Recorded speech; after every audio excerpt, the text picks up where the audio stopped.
Fascist রাজনৈতিক দল আওয়ামী লীগ দ্বারা গত দেড় দশকে সবচেয়ে বেশি নিপীড়িত ও নির্যাতিত হয়েছে যে রাজনৈতিক দলটি, সেই দলটির নাম বিএনপি, বাংলাদেশ জাতীয়তাবাদী দল। ছাত্র জনতা অভ্যুত্থান ঘটিয়ে, রক্তাক্ত অভ্যুত্থান ঘটিয়ে ফ্যাসিস্ট শেখ হাসিনার আওয়ামী লীগকে, শেখ হাসিনা সহ সকল নেতাদেরকে বাংলাদেশ থেকে বিতাড়িত করেছে। ক্ষমতার পতন হয়েছে, বাংলাদেশ থেকে পালিয়ে গেছে তারা। সেই রাজনৈতিক দলটির বিরুদ্ধে অন্তর্বর্তীকালীন সরকার যখন একটা ব্যবস্থা নেওয়ার উদ্যোগ নেয়, বৈষম্য বিরোধী ছাত্র আন্দোলন যারা এই অভ্যুত্থানের নেতৃত্ব দিয়েছে, নিঃসন্দেহে তাদের সেই নেতৃত্বের নেপথ্যে বা পেছনে বিএনপি সহ সব রাজনৈতিক দলের অংশগ্রহণ ছিল। এটাকে অস্বীকার করার কোনো কারণ নেই, করছিও না। কিন্তু নেতৃত্বটা ছাত্ররা দিয়েছে, ছাত্র জনতা দিয়েছে। ১,৫০০-এর বেশি মানুষকে শেখ হাসিনা হত্যা করেছে, ১,৫০০-এর বেশি শহীদ হয়েছেন শেখ হাসিনার বুলেটে। তো সেই শেখ হাসিনার আওয়ামী লীগকে যখন নিষিদ্ধের উদ্যোগ আসে, তখন বিএনপি যে বক্তব্য দেয়, তখন বিএনপির সেই বক্তব্য একেবারেই পরিষ্কার নয়। গত দেড় দশকেরও বেশি সময় ধরে যত রকমের সন্ত্রাসী কর্মকাণ্ড সম্ভব, নিপীড়ন, নির্যাতন, ধর্ষণ, নারী নিপীড়ন, খুন, যত রকমের চাঁদাবাজি, মাস্তানি, দখল, যত রকমের অপকর্ম সম্ভব, তার সব কিছু করেছে ছাত্রলীগ। সেই ছাত্রলীগকে যখন নিষিদ্ধ করার উদ্যোগ নিল বর্তমান সরকার, অন্তর্বর্তীকালীন সরকার, তখন বিএনপি তার বিরুদ্ধে অবস্থান নিল। কোনো দলকে বহিষ্কার করা ঠিক নয়। বিএনপি তখন গণতন্ত্রের কথা বলতে শুরু করলো, বহিষ্কারের বিরুদ্ধে আমতা আমতা করে একটা অবস্থান নিল। অথচ ছাত্রলীগ দ্বারা বিএনপি ভয়াবহ রকমের নিপীড়িত এবং নির্যাতিত হয়েছে। ছাত্রদলকে নির্দয়ভাবে পিটিয়েছে এই ছাত্রলীগের মাস্তান বাহিনী। স্কুল শিক্ষার্থীদের নির্দয়ভাবে পিটিয়েছে হেলমেট বাহিনী, মানে ছাত্রলীগ।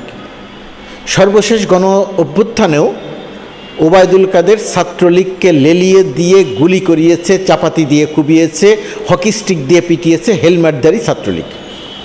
তো সেই ছাত্রলীগের নিষিদ্ধ করার বিষয়ে কেন বিএনপি সোচ্চার নয়, কেন বিএনপি মনে করে যে নিষিদ্ধ করা ঠিক নয়, রাজনৈতিক দল ইত্যাদি ইত্যাদি কথা, এটা একটা বিস্ময়কর ব্যাপার।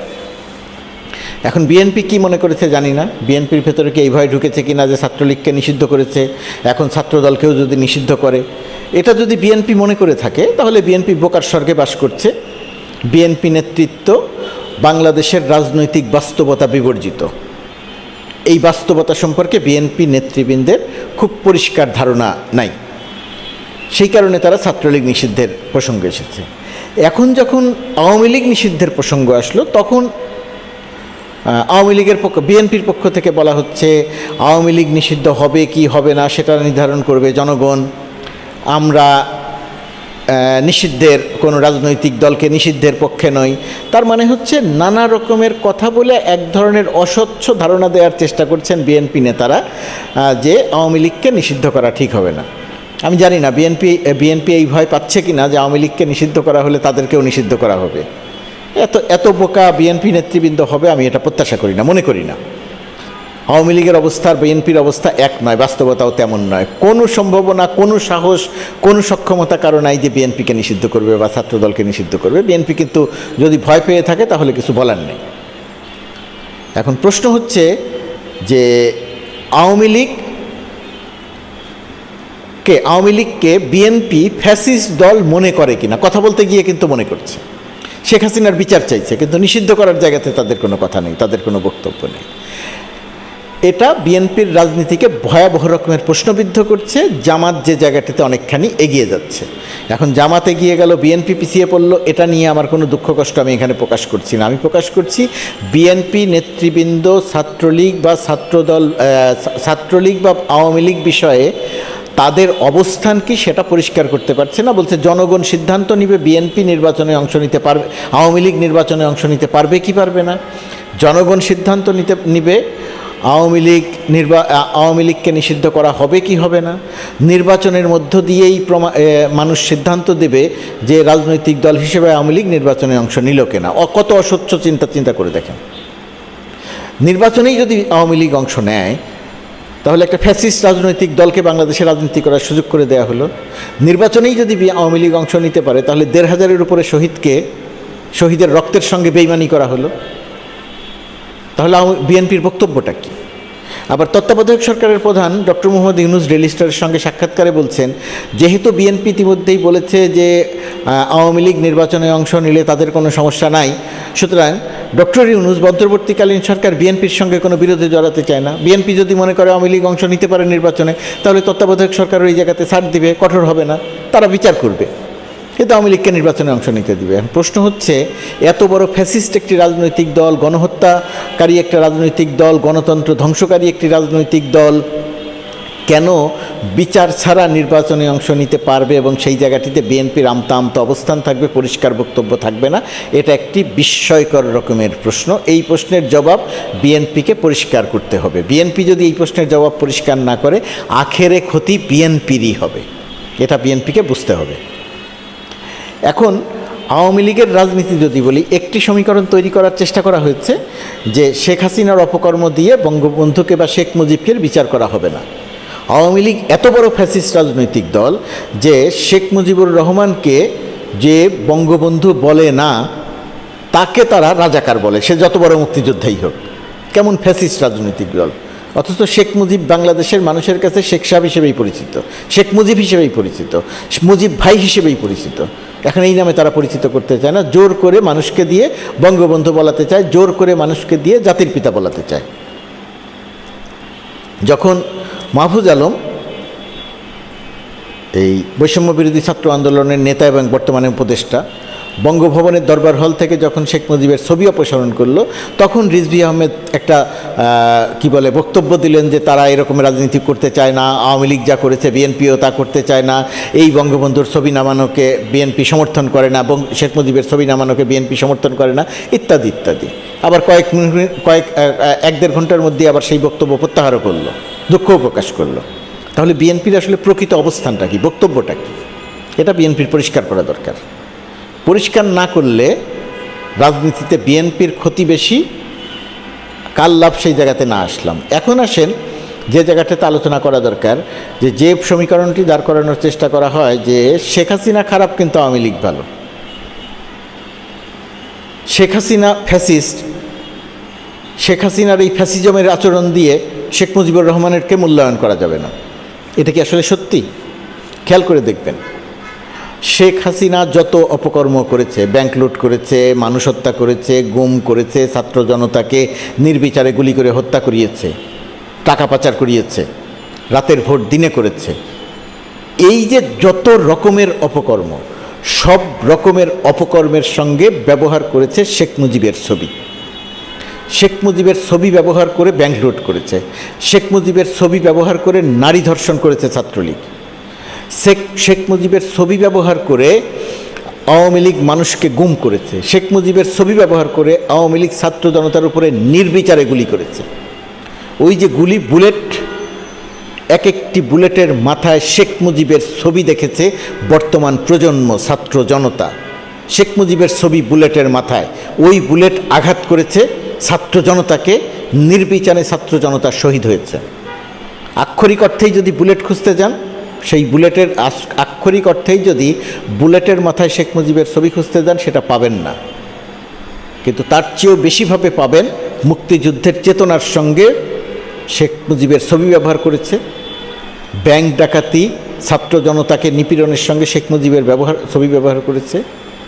সেই হিসেবে ওই বুলেটের সঙ্গেও শেখ মুজিবের ছবি আছে, শেখ মুজিবের স্পর্শ আছে, মুক্তিযুদ্ধের চেতনাকে ব্যবহার করা হয়েছে অন্যায়ভাবে। সুতরাং শেখ হাসিনার অপকর্মের দায় শেখ মুজিবের উপরে পড়ে না, এই কথা বলা যায় না, যেহেতু শেখ মুজিবের ছবি ব্যবহার করে এই সকল রকমের অপকর্ম হয়েছে। সুতরাং এই শেখ হাসিনার এই অপকর্ম, আওয়ামী লীগের এই অপকর্ম, দুঃশাসন, ফ্যাসিজম, তার দায় শেখ মুজিবের উপরেও পড়ে, যেহেতু সে তার নেতা এবং তার ছবি ব্যবহার করে এই অপকর্মগুলো করা হয়েছে। 1971 সালের মুক্তিযুদ্ধ, শেখ মুজিব পাকিস্তানের কারাগারে বন্দী, সেই বাস্তবতা নিয়ে বিতর্ক করতে চাই না, কিন্তু পরবর্তী বিতর্কের জায়গাটা যদি বিশ্লেষণ করি, নির্মোহভাবে যদি বিশ্লেষণ করি, বলা হয়ে থাকে মুক্তিযুদ্ধের নেতৃত্বকারী দল আওয়ামী লীগ। আওয়ামী লীগ সেই সময়ের সবচেয়ে বড় রাজনৈতিক দল। নেতৃত্বের আসনে নিঃসন্দেহে তাদের অংশগ্রহণ ছিল, কিন্তু তার পরবর্তীতে 1972 সাল থেকে 75 সাল পর্যন্ত আওয়ামী লীগ যে রাজনীতি করেছে, সেই রাজনীতির ব্যাখ্যা কী? আওয়ামী লীগ কোনো বিরোধী দল রাখেনি। 73-এর ডাকসু নির্বাচনে ব্যালট বাক্স চুরি করেছে, ব্যালট বাক্স লুট করেছে। খন্দকার মোস্তাককে জেতানোর জন্যে 73-এর নির্বাচনে ব্যালট বাক্স হেলিকপ্টারে করে চুরি করে আনা হয়েছে। বাংলাদেশে ব্যালট বাক্স ছিনতাই, নির্বাচনে কারচুপি, নির্বাচনে ভোট ডাকাতি বঙ্গবন্ধুর সময় 1973 সালে শুরু হয়েছে। এটা আমরা বলতে চাই না, এটা আমরা আলোচনা করতে চাই না।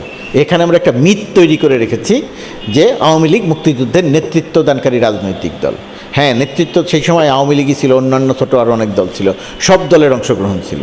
বাংলাদেশের প্রায় সব মানুষ মুক্তিযুদ্ধে অংশ নিয়েছিল। কিন্তু আওয়ামী লীগ যেভাবে মুক্তিযুদ্ধের চেতনার ধারক বাহক হয়ে যায় এবং সেটাকে ব্যবহার করে যে অপকর্ম করে, সেই অপকর্ম শুধু শেখ হাসিনাই করে নাই, সেই অপকর্ম 1972 সাল থেকে 75 সাল পর্যন্তও হয়েছে। বাংলাদেশে প্রথম ক্রস ফায়ারের ঘটনা ঘটেছে সিরাজ শিকদারকে হত্যা করে। শেখ মুজিব যখন বলেছেন আজ সিরাজ শিকদার কোথায়, সিরাজ শিকদার, তো সিরাজ শিকদারকে হত্যা করে তো ক্রস ফায়ারের ঘটনা ঘটেছে। তো সেই কাজটা কে করেছে? শেখ মুজিবের সরকার করেছে। তো এই মিথগুলো তো নিয়ে আমাদের কথা বলতে হবে। মত প্রকাশ সম্পূর্ণরূপে বন্ধ করে দিয়েছে। 4টি পত্রিকা রেখে সব পত্রিকা বন্ধ করে দিয়েছে। বাকশাল সব রাজনৈতিক দল নিষিদ্ধ করে, সব রাজনৈতিক দল বিলুপ্ত করে বাকশাল গঠন করেছে। একটাই দল থাকবে, একজনই নেতা থাকবে, সারা জীবন ক্ষমতায় থাকবে, শেখ মুজিব তার নাম। তো এই যে দুঃশাসন, এই যে ফ্যাসিজম, এটা তো আওয়ামী লীগ 1972 সাল থেকে ধারাবাহিকভাবে শুরু করেছে। আওয়ামী লীগ যখনই ক্ষমতায় এসেছে তখনই ফ্যাসিজম কায়েম করেছে, দুঃশাসন কায়েম করেছে।